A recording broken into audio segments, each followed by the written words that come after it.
Hello，各位觀眾，大家好，歡迎大家收睇80後夫婦移英日記。最近點解咧？我會少咗出片咧，就係因為咧英國嘅經濟咧都真係唔係咁好嘅關係啦。咁所以咧，我都真係要顧掂咧自己個飯碗啊，咁先可以有空餘嘅時間咧出多啲片俾大家睇嘅。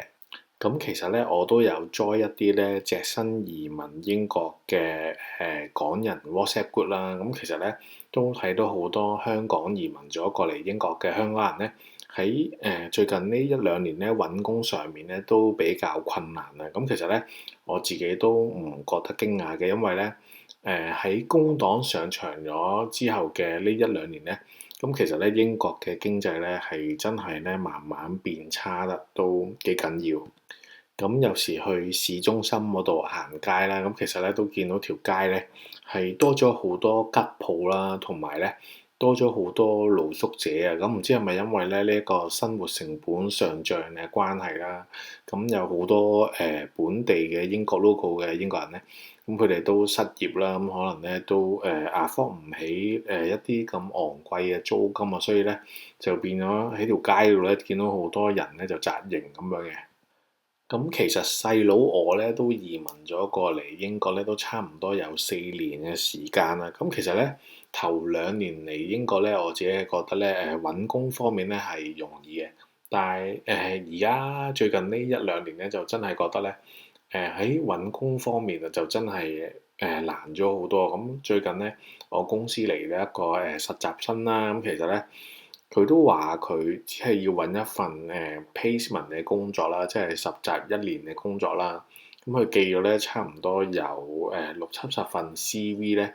咁先得一份咧就係我間公司咧就 reply 佢咧就俾一個 interview 咁去啦。咁最後咧就請咗佢翻嚟咧攞呢一個實習嘅職位。咁可想而知咧，可以見到咧而家英國嘅經濟係一個點樣嘅情況咧？就係咧，就係失業率上升啦。咁其實咧，好多公司咧都開始少咗請人啊。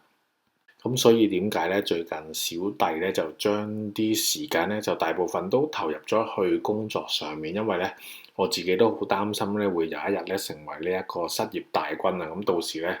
就真係大鑊啦。我就知道咧，最近好 hit 嘅一單新聞咧，就係因為呢一個工黨嘅政府咧，最近就發表咗一份咧移民白皮書嘅草案啦，就係有意咧，就係可能牽涉到我哋呢啲BNO Visa 申請過嚟英國嘅移英港人啊，就係話有機會咧，就係將呢一個申請成為 BC 咧嘅資格由呢一個5+1咧就改變到去成為呢一個10+1啦，即係咧要留喺英國10年啦，之後先可以申請永居啦，再逗留1年嘅資格咧，咁先有機會咧入籍成為呢一個英國嘅永久公民啊！咁我就知有好多 KOL 啦，同埋 YouTuber 啦，咁其實咧成件事咧都未真係話具體實行，亦都咧未真係有確實去到回應咧，我哋 BNO Visa 咧會唔會都係呢一個移民白皮書咧嘅其中一個部分啊？但係咧就已經有好多嘅 YouTuber 同埋 KOL 咧，就有少少誇張失實嘅報導咧，就好似已經講到世界末日咁樣啦。我哋 BNO Visa 咧就從此要由呢一個5+1咧轉做10+1咁樣嘅。咁所以因為咁樣嘅關係啦，咁所以咧我就想特意喺呢一度咧出條片咧，其實咧就係想同各位嘅移英港人咧就係大派呢一個定心丸嘅。咁如果你問我對呢一單嘢有啲咩睇法咧，咁其實咧我自己係好有信心咧，呢一個工黨嘅政府啊，係冇可能咧修改咧呢一個 BNO Visa 咧嗰個入籍嘅規定咧，由呢一個5+1轉做10+1嘅。咁點解咧？咁就係因為咧由各位咧申請呢一個 BNO Visa 咁樣啦。咁其實咧入邊份文件咧。呢個英國政府咧就已經咧其實許下咗一個期望價值喺入邊啊，就係咧入邊份文件咧係有寫咧即係你喺英國逗留5年嘅話咧就可以申請永居啦，咁再逗留1年嘅話咧就可以入籍成為呢一個英國嘅公民。咁如果咧佢要修改呢一份文件嘅話咧，就係即係話會修改咗大家嘅期望價值啦。咁其實咧成件事咧係真係可以打官司嘅。咁以而家咧英國嘅經濟啦，英國嘅政府係咪真係咁有錢咧？去到同呢一班移民咗過嚟嘅人打官司咧？咁我自己就覺得咧個機會咧就真係好微啦。咁其實我自己就覺得咧最影響嘅係邊一啲人咧？就係嗰啲咧打算喺香港咧揾多幾年錢咧先至過嚟英國咧嘅香港人啊，即係咧未申請 BNO Visa 咧，仲喺香港繼續賺緊錢，諗住儲多幾年錢咧先嚟英國嘅嗰班香港人咧，咁就係最受影響嘅一班啦。因為咧英國政府咧係唔可以修改咧已經申請咗 BNO Visa 嘅嗰啲人咧嘅嗰個期望價值啦，即係將呢一個5+1轉為10+1啦。咁但係如果你未申請呢一個 BNO Visa 嘅話咧，咁其實咧英國政府如果嚟緊咧真係實行呢一份移民白皮書嘅話咧，係好有機會咧向未申請 BNO Visa 嘅嗰班準備移民過嚟英國嘅香港人開刀啦，就係將呢一個居留嘅時間咧要由5+1改為呢一個10+1咧。我自己覺得咧，呢一個機會係非常之大嘅。咁如無意外嘅話咧，下年咧就會係第一批嘅移英港人咧就開始可以申請呢一個永居咧，因為咧就已經居留咗喺英國咧，就係滿5年咧。計下數咧，就應該係下年年頭咧，就係嗰班可能攞咗 LOTR 嘅人咧，就可以開始申請呢一個永居嘅資格啦。咁可以咧，到時咧就睇下咧，如無意外咧，我都覺得應該係冇問題咧，就係5+1咧就應該可以冇問題咁樣咧，可以入籍呢一個英國咧，成為呢一個英國嘅永久公民啊。咁所以其實今日咧都只係想咧出一條片啊，就係大派定心丸啊，俾各位嘅移英港人咧，就係唔需要擔心咩10+1嘅。其實咧，而家英國政府咧都未真係話實質回應啊，我哋 BNO Visa 係咪喺呢一個移民白皮書裡面嘅其中一部分啦？咁所以咧，其實大家咧都真係唔需要杞人憂天咧，去到擔心咁多嘅。我自己咧其實就真係好放心，因為咧。點講好咧？因為我自己咧，其實都係 LOTR 之後咧，第一批移民過嚟英國咧嘅移英港人啊。咁其實我都相信咧，就算你係遲咗 apply 呢一個 BNO Visa 啦，即係可能而家先係第一年啦，咁我都好有信心咧，你哋係可以咧逗留5年，5+1咧就可以入籍咧成為呢一個英國公民。其實咧，即係可以信我放心啊！英國政府咧係冇可能咧同我哋呢一班咁樣嘅移英港人打官司嘅。講真，論財力嘅話咧，我諗咧，我哋移英港人都真係贏呢一個英國政府咧幾條街。講真，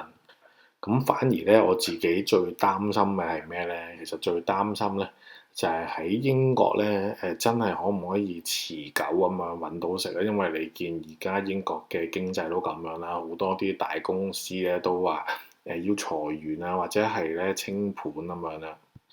咁我自己咧就真係冇擔心過 BNO Visa 咧可能會變做10+1呢一樣嘢啦，反而就擔心啊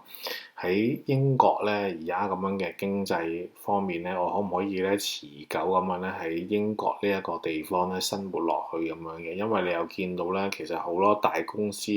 都出現呢一個裁員啊，或者係倒閉潮啦。咁其實咧都真係同香港嘅情況咧而家係好相似嘅。咁所以咧，決定我可唔可以繼續喺英國嗰度生活落去咧，其實就真係唔係呢一個5+1或者係10+1啦，而係咧我份工咧喺英國咧保唔保得住嘅。咁所以咧呢一樣先係我最優先咧考慮緊啊，我仲可唔可以喺英國持續咁樣生活落去啊？咁所以咧，有啲朋友咧見呢一個最近嘅新聞話出咗呢一個10+1之後咧，就有問過我咧會唔會考慮移民翻去香港啦。咁因為咧，其實香港呢一個地方先係真係可以100%咁樣發揮你自己所長嘅地方啦。咁我自己咧，其實到而家呢一刻咧，都就係可以答你，都係睇下我份英國嘅工作可唔可以持久咁樣繼續做落去啦。因為咧決定我喺邊度住咧，其實主要都係呢一個經濟，即係呢一個收入嘅來源嗰個問題啊。咁如果有一日我可能喺英國好長咁樣失業咗一段時間啦，即係例如一兩年都未揾到嘢做嘅話咧，咁其實你想留喺英國啊都冇可能啦。咁你見英國啲稅都好重，咁你租屋住嘅話要交 Council Tax 啦，你買嘢嘅話咧又會收 VAT 啦。咁如果你揸車嘅話咧，又會收你 road tax 啊。咁其實咧，英國咧真係有好多嘅稅咧，係平時唔經唔覺咁樣咧就交咗出去嘅。咁所以話咧，決定我會唔會要回流翻香港咧，其實就唔係話嗰個 BNO Visa 會係5+1啊，或者10+1啊，去到決定我會唔會回流翻香港啦。咁我喺度咧就可以喺度覆埋我啲朋友啊，而係啊，我喺英國嘅呢一份工我做唔做得長啦？咁雖然咧，而家喺呢一間公司咧都已經做咗有4年嘅時間啦，但係咧都真係好難講，即係覺得咧因為呢一兩年真係覺得間公司好似嗰個情況每況愈下咁樣啦，咁所以咧自己都真係有擔心過會唔會有失業嘅一日啦。咁希望咧大家都祝福我咧就唔會有失業嘅一日啦，因為咧。其實我都好擔心呢一樣嘢會出現。咁另一個原因點解暫時都冇諗過話回流翻香港咧？就係因為咧見到咧，其實呢一兩年啦，咁香港個經濟都真係唔係話咁好啦。你見咧最近咧新世界嗰度又話出現呢一個財困啦，咁恒生嗰度咧又話炒人啦，咁好多食肆咧都倒閉啊，話做唔住啊，經營方面有困難啊。咁其實翻到嚟香港咧，我可唔可以即係揾翻自己嗰行繼續去到發揮咧？咁其實都真係存在一個問題嘅。其實我都唔知真係咧翻到嚟香港揾唔揾到食，會唔會咧由一個地獄啦，即係英國呢一個地獄啦，跳去另一個地獄咧？咁其實都真係唔知，我自己都覺得咧。如果回流嘅話咧，其實都除非你有咁上下嘅銀彈啦，如果唔係咧，都一定係會有少少嘅風險咧係存在緊嘅。咁再加上啦，有時一動就不如一靜啦。咁如果要回流嘅話咧，咁其實咧都有好多嘅喺英國嘅事情要處理啦，即係例如間屋賣出去好啊，定係租出去好啊？咁間屋入邊嗰啲家私又點樣處理啦？咁買機票翻香港啦，咁同埋翻香港又住邊度好咧？咁所以咧，其實都真係話回流翻香港嘅話咧，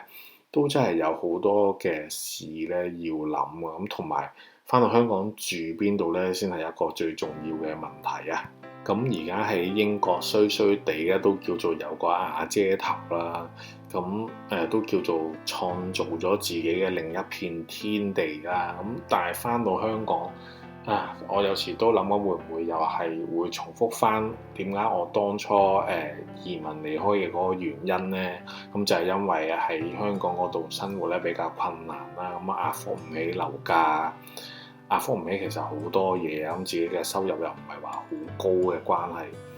咁其實翻嚟香港，我會唔會又要面對翻呢一啲嘅問題啦？咁雖然話而家香港啲樓咧就已經跌咗30%啦，但係我自己就覺得咧，即係以普通一個平均打工仔咧，月入中位數係得個2萬零蚊啦。咁係咪真係咧有能力啊，去到供一個咁貴嘅樓咧，仲係咁貴嘅樓咧？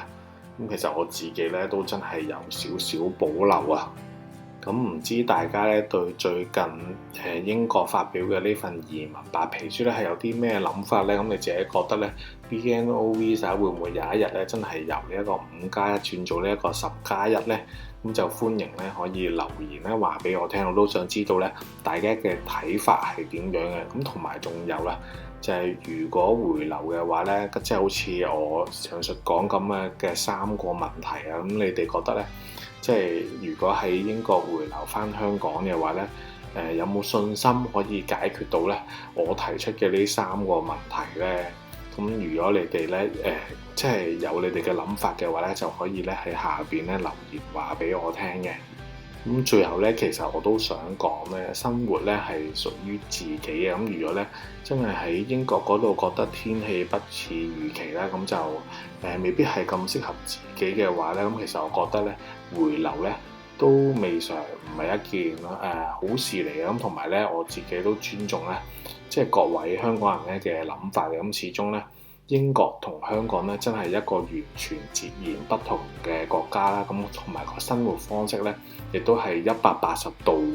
咁樣完全唔同嘅。咁所以咧，其實如果大家話要回流嘅話咧，咁我咧其實都對大家咧係支持嘅。咁同埋咧都覺得大家做自己想做嘅嘢咧就得啦。咁今集咧其實就主要同大家咧傾下閒偈嘅。咁因為咧即係最近我覺得自己都比較掛住工作嘅關係啊，有少少忽略咗呢一個 channel。咁所以咧咁啱咧，最近又成日傳話呢一個 BNO Visa 好似已經變咗10+1咁樣啦。咁所以咧就好想出條片就同大家講下咧，就唔使咁擔心嘅。咁其實我自己就真係覺得變做呢一個10+1嘅機會咧係十分之微嘅。咁其實咧，如果英國政府真係唔介意同我哋英國人打官司嘅話咧，咁其實可以考慮試下嘅。但係咧，我覺得咧佢哋英國政府嗰邊咧勝算嘅機會咧係十分之低嘅。咁好啦，今條片就嚟到呢度啦。如果大家都中意聽我咧同大家傾下閒偈嘅話咧，咁就記得 like、comment 同埋 share 呢條片咧，俾更加多嘅人睇啦。仲有記得咧 subscribe 呢一個 channel，撳埋咧右下角個鈴鈴，咁一有新片咧就會即刻通知大家啦。咁咧可能